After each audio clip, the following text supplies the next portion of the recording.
लेकिन जो चौथा स्तंभ जिसको कहा जाता था वो स्तंभ नहीं रह गया है, वो एक थुनिया कहिए, जैसे गांव में एक थूनी होती है मड़ा की, वो थूनी हो गया, स्तंभ।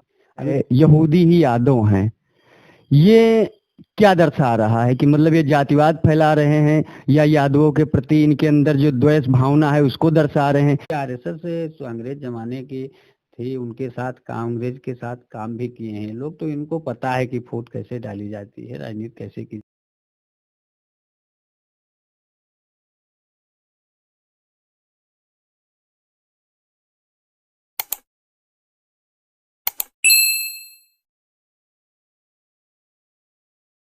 नमस्कार साथियों, आज हम जनपद गोंडा के बहुचर्चित क्षेत्र पकवान गांव में बैठे हुए हैं। यहाँ के एक सामाजिक कार्यकर्ता हैं जिनका पूरे भारतवर्ष में और साथ साथ पड़ोसी देश में भी नाम चलता है। तो आइए आज हम इनसे कुछ बात करते हैं, चर्चा करते हैं। स्वागत है ब्रजेश कुमार मिश्रा जी आपका। धन्यवाद आप लोगों का। ब्रजेश जी, अभी हाल ही में एक मुद्दा आया है कि सुदर्शन न्यूज के पत्रकार महोदय ये बताया है कि जो यादव हैं वो यहूदी हैं। इस पे आपकी क्या राय है? देखो, सुदर्शन न्यूज वाले कब क्या बक जाएं, बसते क्या है, वो केवल एक मुस्लिम के खिलाफ बोलते हैं और सबके पक्ष में ही बोलते हैं। कोई भी कहीं भी दुनिया में हो, मुस्लिम छोड़ के अगर हो तो उनका वो मौसिया बनाने में भी उनको दिक्कत नहीं होगी हमारे ख्याल से।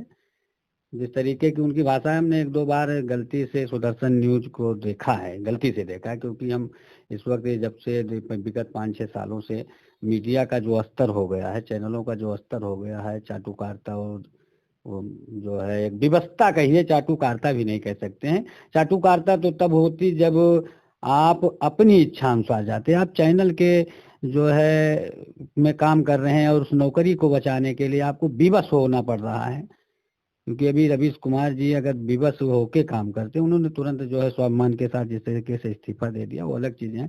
जितने लोग अभी दूसरे चैनल में मैं देख रहा हूँ कि ये रूबका लियाकत है और संजना उनका सब सारी चीजें, जितने भी लोग हैं, ये सब मजबूरी में, भाई पेट पालना है, 4 बच्चे हैं, नौकरी, घर है, परिवार है, तो अब चाटुकारिता कहिए उसको या विवशता कहिए, लेकिन जो चौथा स्तंभ जिसको कहा जाता था वो स्तंभ नहीं रह गया है, वो एक थुनिया कहिए, जैसे गाँव में एक थूनी होती है मड़ा की, वो थूनी हो गया, स्तंभ हट गया। स्तंभ होता था एक मजबूत सिले से बनाया जाता था, वो उसको स्तंभ कहते थे। अब इस वक्त ये थूनी ऊनी रह गई, वो भी वो बांस के जो घुन जाते हैं उस तरीके का रह गया है सिर्फ।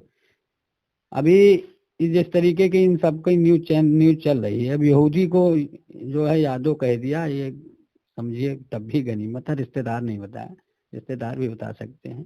नहीं, जैसे कि ये जो इन्होंने कहा है यहूदी ही यादव हैं, ये क्या दर्शा रहा है कि मतलब ये जातिवाद फैला रहे हैं या यादवों के प्रति इनके अंदर जो द्वेष भावना है उसको दर्शा रहे हैं? इस पे आपकी क्या राय है? नहीं, ये यादव, यहाँ यादव पर नहीं बोलने की बात है, वो जो एक कंटेंट दिया गया है सरकार की तरफ से कि इजराइल के पक्ष में भी बोलते जाओ। तो क्या सरकार यादव विरोधी है? सरकार यादव विरोधी है, मुस्लिम विरोधी है, ब्राह्मण विरोधी है, वो तो बात की बात है, सभी जानते हैं कि क्या विरोधी है। 3 लोग तो निगाह पे आई हैं सरकार के, चाहे केंद्र सरकार हो चाहे राज्य सरकार। कौन कौन से लोग? उसमें पहले नंबर पे मुस्लिम को तो उन्होंने टारगेट कर ही रखा है। एक जिस तरीके से ढूंढ ढूंढ के परेशान किया जा रहा है मुस्लिम नेताओं को, और दूसरी तरफ उन्हीं के घर में 3 तलाक के नाम पे जिस तरीके से फूट डाल के एक राजनीति करने की अंग्रेजों की चाल थी, वो बाकायदा इस वक्त की मैनेजमेंट कमेटी जानती है, क्योंकि आरएसएस से अंग्रेज जमाने की थी, उनके साथ काम, अंग्रेज के साथ काम भी किए हैं लोग, तो इनको पता है कि फूट कैसे डाली जाती है, राजनीति कैसे की जाती है। लेकिन अब उसके बाद दूसरे नंबर पे यादव लोग तो ही हैं। अब एक कौम आती है जिसको पूरा इस वक्त पूरी दुनिया में जो सबके निशाने पे है, वो वो केवल ब्राह्मण है। उसको सारी जातियां उसको जो है टारगेट बनाए हुए हैं, यादव हो चाहे मुस्लिम हो, क्षत्रिय हो, कोई भी हो, सबकी निगाहों पे अगर इस वक्त सबसे खतरे में कोई पार्टी है तो ब्राह्मण है। और उसके साथ साथ जो है सरकार भी ब्राह्मण के ही विरोध में है। लेकिन फिर भी अब क्या मजबूरी है, कुछ व्यवस्था क्या है कि क्या सोच है ब्राह्मणों की, जिस वक्त जिस तरीके से मौजूदा सरकार के साथ वो उनकी विचारधारा को फॉलो करते हैं, हमें नहीं लगता कि कभी जो है ये ब्राह्मण के पक्ष में रहे हों, क्योंकि आरएसएस एक समझिए कि रजिस्टर्ड तो है नहीं, रजिस्टर्ड नहीं है। यही गतिविधियां अगर कोई मुस्लिम संगठन करता है, मुस्लिम के कोई लोग करते, तो अगले तो उनको आतंकवादी कह के तमाम तो एनकाउंटर हो जाते, क्योंकि रजिस्ट्रेशन नंबर कहीं भी आरएसएस का हमने नहीं देखा है, और ना किसी आरएसएस के कार्ड जो लगा के चलते हैं उसमें हमने रजिस्ट्रेशन नंबर नहीं देखा। शायद हम हो सकता है कि पूरे का जो है पूर्ण हमारी बातें सत्य ना हो, लेकिन 99% मैं जानता हूं जहां तक कि वो फर्जी संगठन है, क्योंकि रजिस्टर्ड ना होना फर्जी संगठन। ये गतिविधि अगर कहीं गलती से इस तरीके का प्रेम भावना का ही कोई मुस्लिम करता होता और गलती से इस तरीके का, जिस तरीके से ये लोग अस्त्र शस्त्र की जो है शिक्षा देते, अस्त्र शस्त्र की शिक्षा देना बुरा नहीं है, समाज में होना चाहिए, हमेशा होता था, लेकिन दूसरा अगर अपने धर्म में कर रहा है तो वो आतंकवादी है और तुम जो है देशभक्त हो, ये गलत बात है।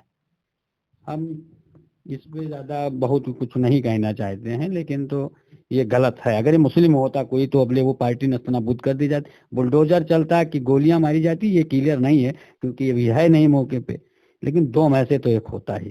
चलिए, बहुत बहुत धन्यवाद ब्रजेश जी आपका, आपने हमको समय दिया।